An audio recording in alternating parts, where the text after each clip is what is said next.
Bismillahirrahmanirrahim. Assalamualaikum warahmatullahi wabarakatuh. Halo semuanya. Perkenalkan, kami adalah peserta Latsar PPSDM Regional Bandung pada instansi Dinas Pendidikan Kabupaten Indragiri Hilir Provinsi Riau, Angkatan 35 Kelompok 3, yang terdiri dari Sita Anissa SPD, Netriana SPD, dan Nurbaiti SPD. Nah, pada kali ini kami akan mempresentasikan mengenai analisis isu global, khususnya yang berkaitan dengan isu proxy war yang ada di Indonesia. Secara garis besar, dalam presentasi kali ini kami akan menjelaskan secara singkat mengenai fenomena proxy war yang ada di Indonesia. Kemudian, kami akan melakukan analisis dengan metode pentahelix dan menapis isu dengan metode APKL. Setelah itu, kami akan mengerucutkan kepada permasalahan yang lebih spesifik dengan metode fishbone dan metode SWOT. Dan diakhiri dengan memberikan rekomendasi tentang alternatif solusi yang kemudian akan dilakukan. Baik, untuk pertama kita akan memasuki fenomena isu proxy war. Apa itu proxy war? Proxy war adalah perang antar dua negara atau non-negara yang terjadi karena dorongan atau mewakili pihak lain yang tidak terlibat langsung di pertempuran.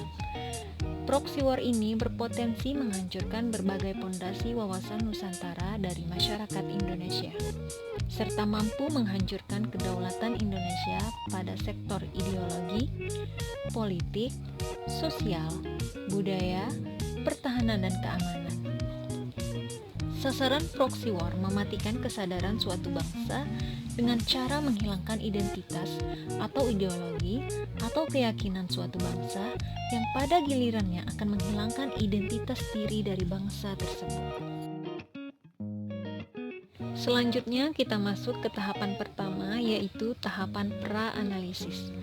Pada tahapan pra-analisis, cara mengidentifikasi isu menggunakan metode pentahelix. Metode pentahelix adalah suatu analisis yang melihat stakeholder yang terlibat di dalamnya.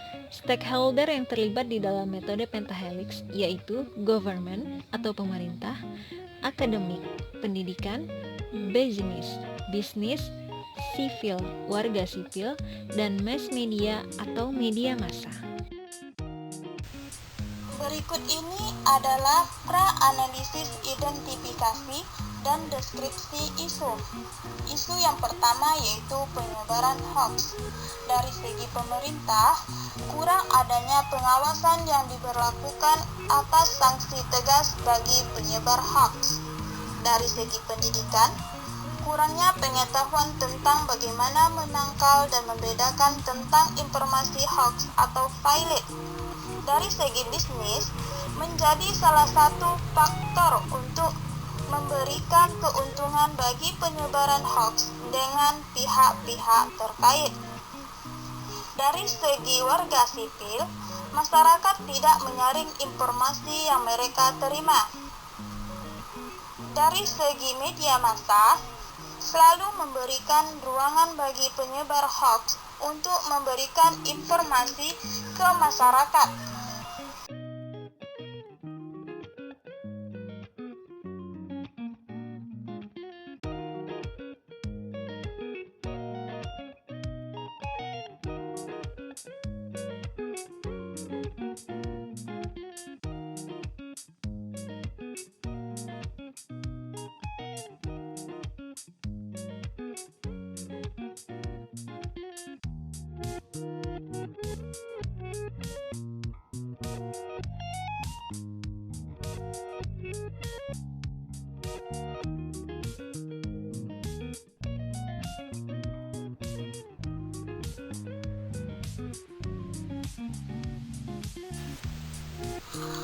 Isu selanjutnya yaitu paham radikal. Dari segi pemerintah, minimnya antisipasi dari pemerintah terhadap paham radikal yang salah.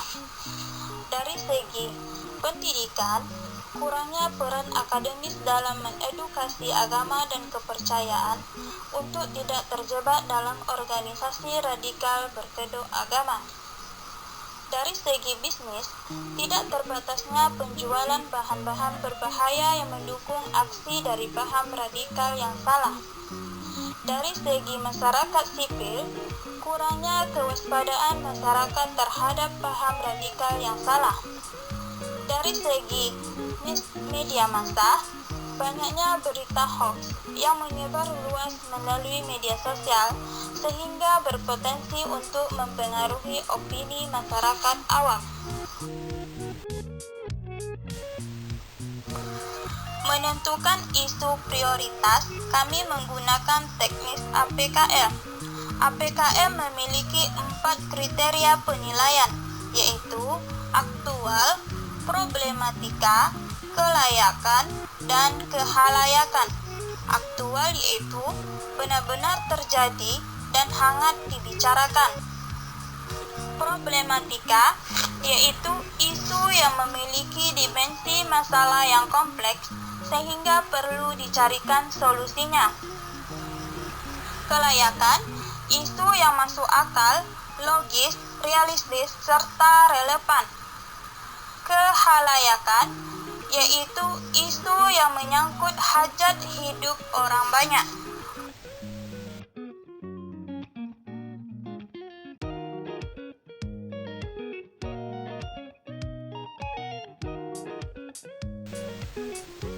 Tabel terpisan isu. Isu yang pertama, penyebaran hoax. Nilai aktual 5, nilai problematik 5, nilai kelayakan 5, nilai layak 5, total 20.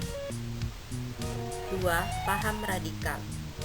Nilai aktual 4, nilai problematik 3, nilai kelayakan 4, nilai layak 5, total 16.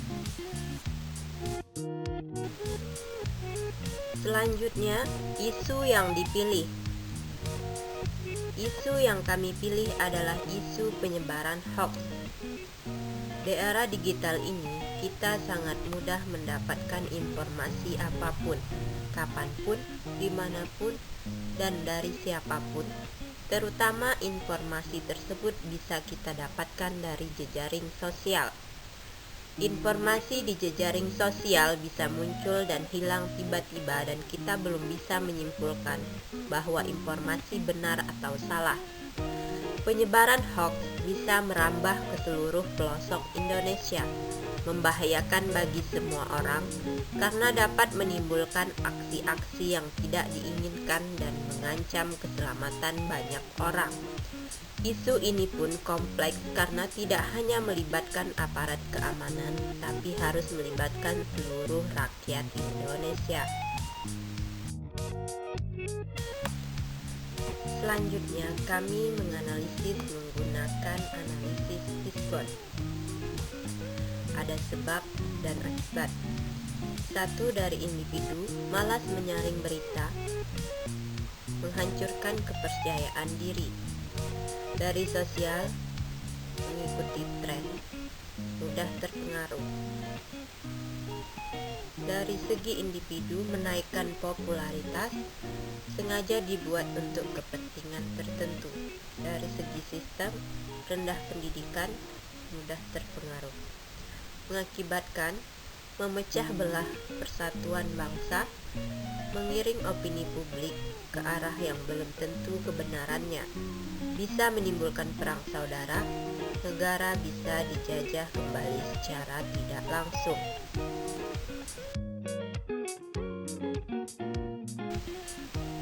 Selanjutnya menggunakan analisis SWOT. Yang pertama, dari segi kekuatan. Sikap persatuan ketika menghadapi ancaman maupun kepastian akan suatu informasi. 2. Adanya Undang-Undang ITE. Dari segi kelemahan, kurang adanya pengawasan bagi penyebar hoax, tingkat literasi digital masyarakat yang rendah, critical thinking masyarakat relatif lemah. Dari segi peluang, sistem pendidikan yang terbuka dengan permasalahan terbaru. Dalam hal ini adanya pemberian materi mengenai literasi digital di pelajaran TIK. Dari segi ancaman, ruang yang terlalu bebas untuk penyebaran hoax, adanya pihak luar yang memperoleh keuntungan tersebarnya berita hoax, kasus intoleransi yang meningkat. Selanjutnya, tabel alternatif penyelesaian. Alternatif penyelesaian yang pertama, tindak pidana tegas terhadap penyebar berita hoax. Tahapan setiap alternatif: memberikan edukasi penggunaan sosmed kepada masyarakat, kerjasama antara TNI, Polri, dan tim cyber. Hasil yang diharapkan: masyarakat lebih memahami fenomena hoax dan bisa menyikapi dengan lebih tepat. Masyarakat akan disiplin menggunakan sosial media. Pihak pemerintah, TNI, Polri, Badan Cyber, Badan Sandi Negara. Alternatif penyelesaian kedua, menggunakan akses media sosial secara smart dan cermat. Tahapan setiap alternatif: sosialisasi kepada masyarakat tentang bahaya penyebaran hoax. Masyarakat ikut serta secara aktif menjadi agen pemutus rantai berita hoax. Hasil yang diharapkan: masyarakat mampu membedakan mana berita benar dan berita hoax. Masyarakat lebih paham dan lebih sigap dalam bermedia sosial. Pihak, media, dan masyarakat.